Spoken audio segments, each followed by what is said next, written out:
Hey everyone, it's LJ from Pureco. So today we are doing distressing. So we'll talk about what distressing is, why you do it, where and how, all those weird questions. So bear with me today. I haven't got Iana with me today. She's unwell.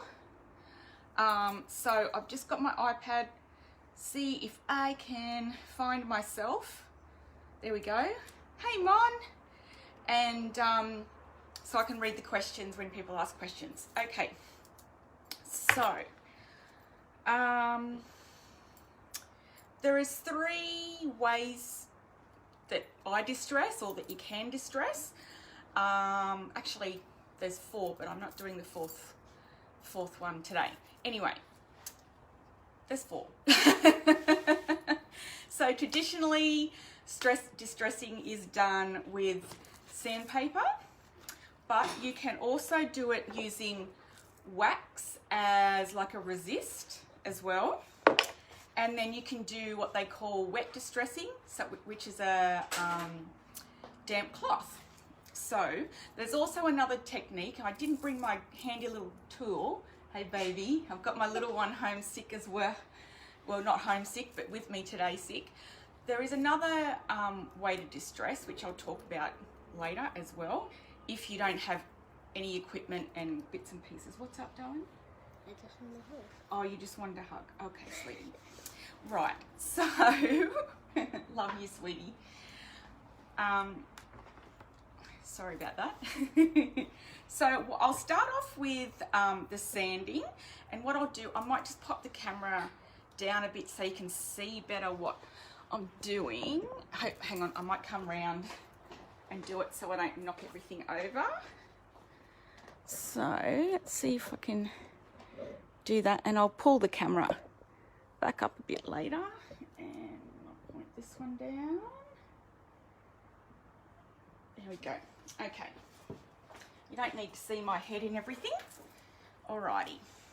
So let's have a look. Is that still rolling okay? Yep. Alrighty. So this board has just been painted in our silk gum nut. And I've just done 2 coats of the gum nut on that one. I'll just move these over. See, this is right in the middle.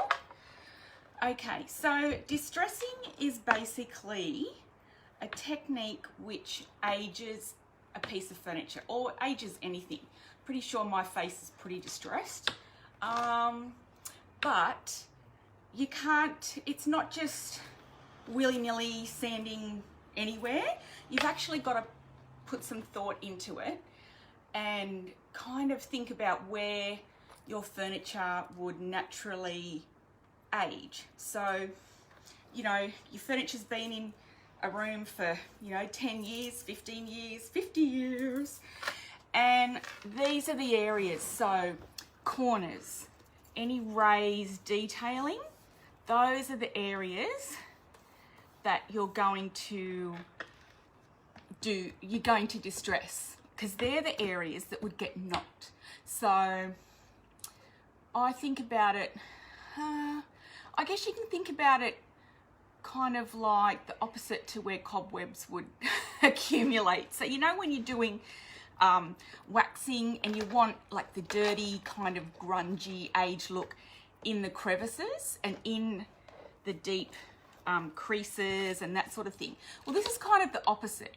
This is kind of knocking off the top of corners, like your bits around your doorknobs and that sort of thing, where you've got constant wear.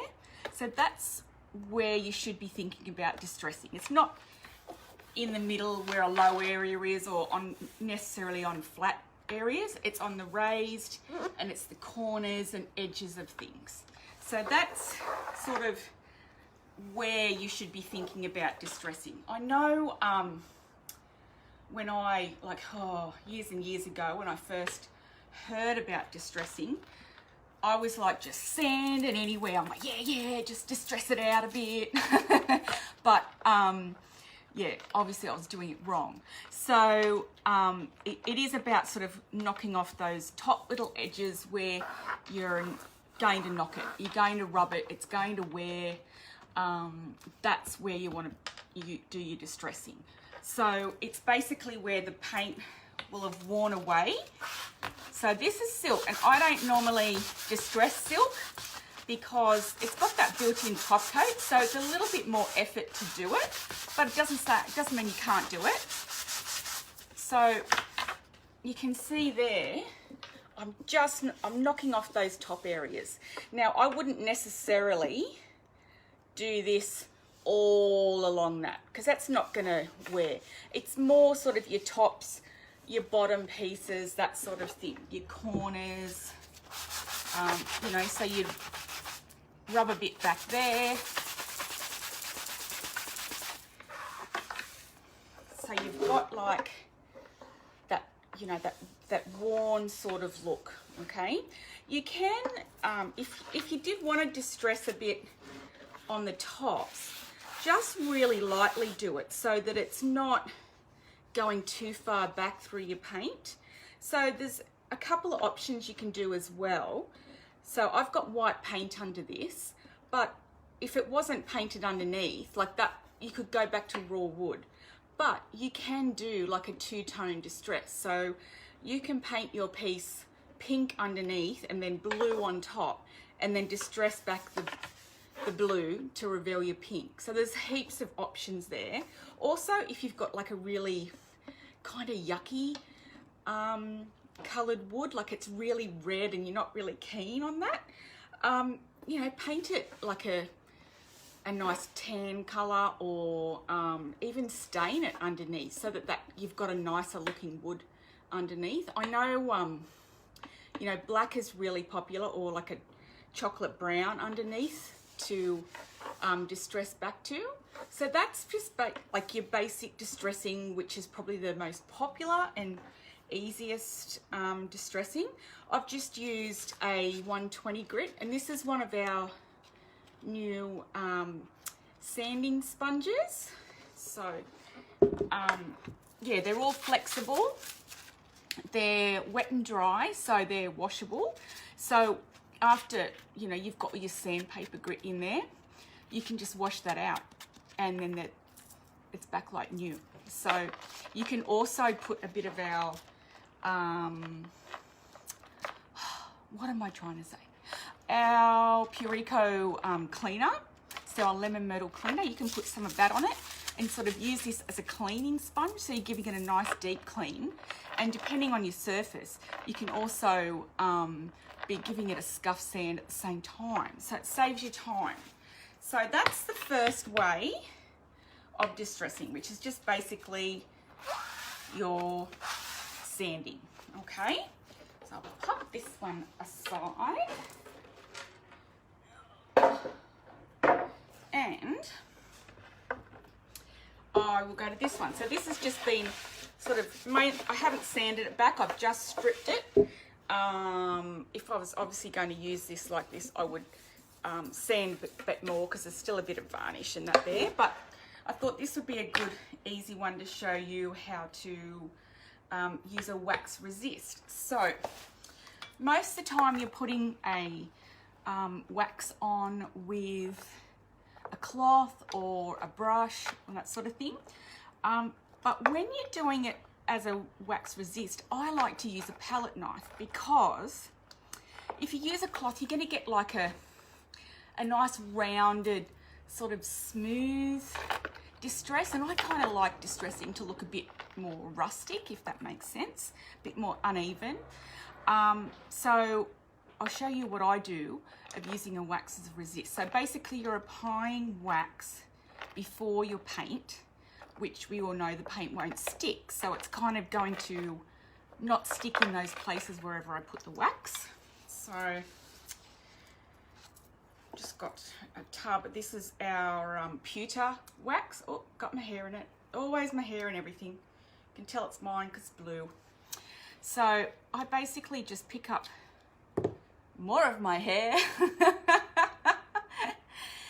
And I'm just using this color so that you can see like what I'm doing. And I just kind of scrape it down and wherever it goes. So, and of course you're probably going to hit high areas with that as well. Let's do a bit over here, because your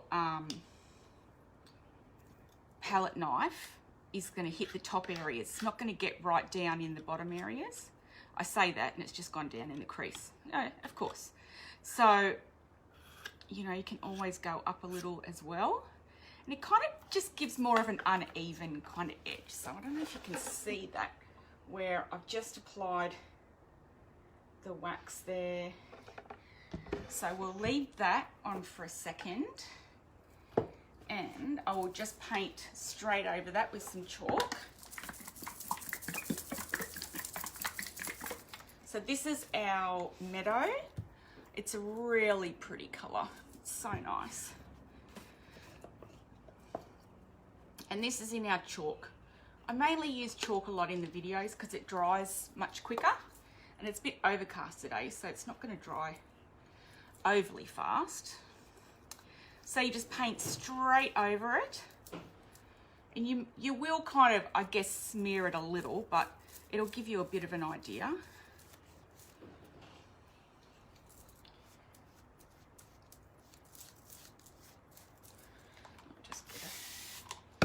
Squirt of water, spread that out. So you can see how much difference the water makes on and helping move your chalk paint around. Plus this wood is super duper dry. It's just sucking it in.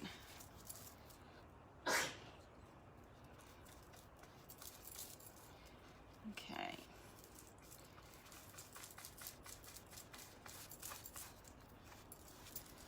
All right, so I'll just leave that little bit to dry, and we'll go on to the next distressing. So I'll let that dry a little bit. Okay, so for the next distressing, we're doing wet distressing.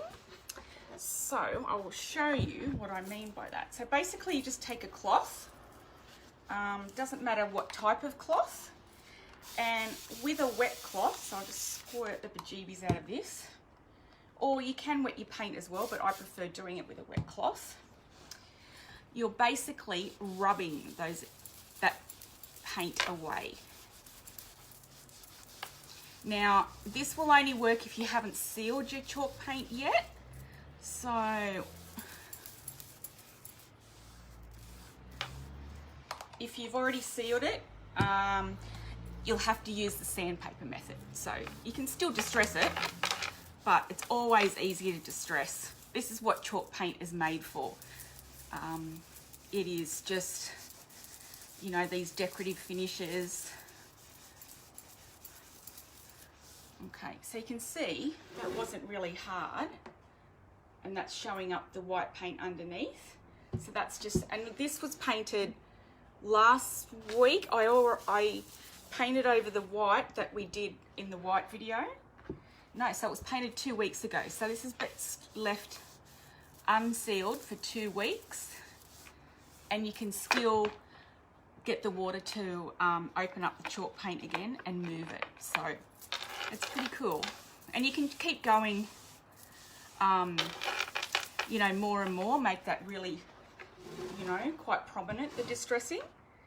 But what it'll do is it just kind of gives the piece a little bit of interest, bit of texture. Texture and movement are like really important for, you know, attracting your eye, attracting, you know, your mind. If something's really flat, it's just dull, flat, there's not even any shine, there's like nothing there to catch your eye. So these are the sort of things, like little things like this, that add to your pieces and help, you know, make them something different to everyone else's, and help customers catch customers' eye and interest.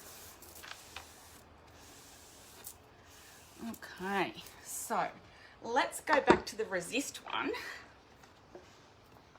It's still a little wet. So I'll actually talk about the fourth way, which I didn't even think until I started the video that I should have bought my magic little faux distressing tool. So basically, I'll just use this sponge as an example.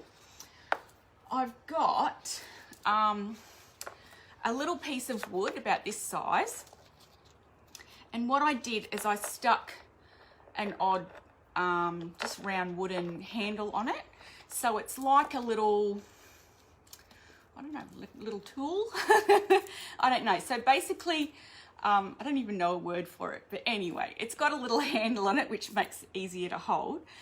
And what I do, I've done it with our stains before, is I just put, like if I don't want to sand or I don't want to do anything to the surface, I put a bit of the, I think I use sable mostly, our dark brown stain. I put a bit of that on there, and I basically just go along and knock the edges. So you kind of, you know, just brush a little bit of that paint or stain that I use on the edges, and that gives you like a faux distressing, like you haven't taken anything away.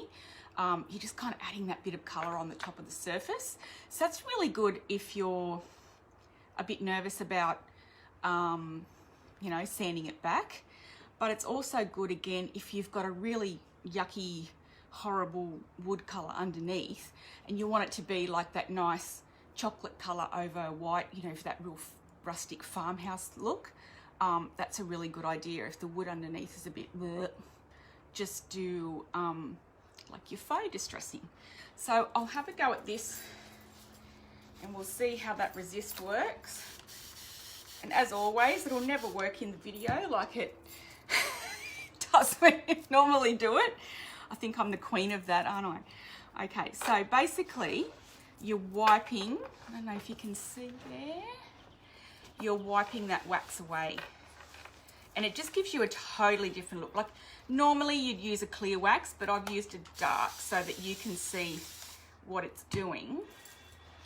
So you will get a little bit of that dark mixing in, but that's, and the paint's a little bit too wet, but anyway, you'll get the concept of what I've done.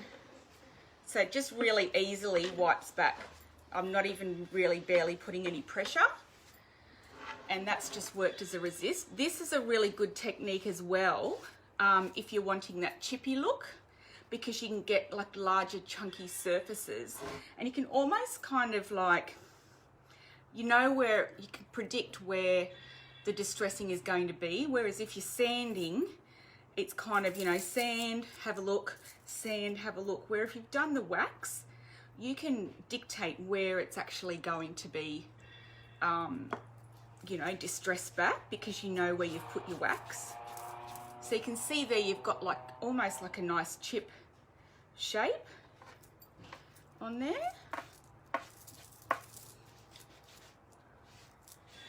Like more that you have with your sort of milk paint kind of techniques.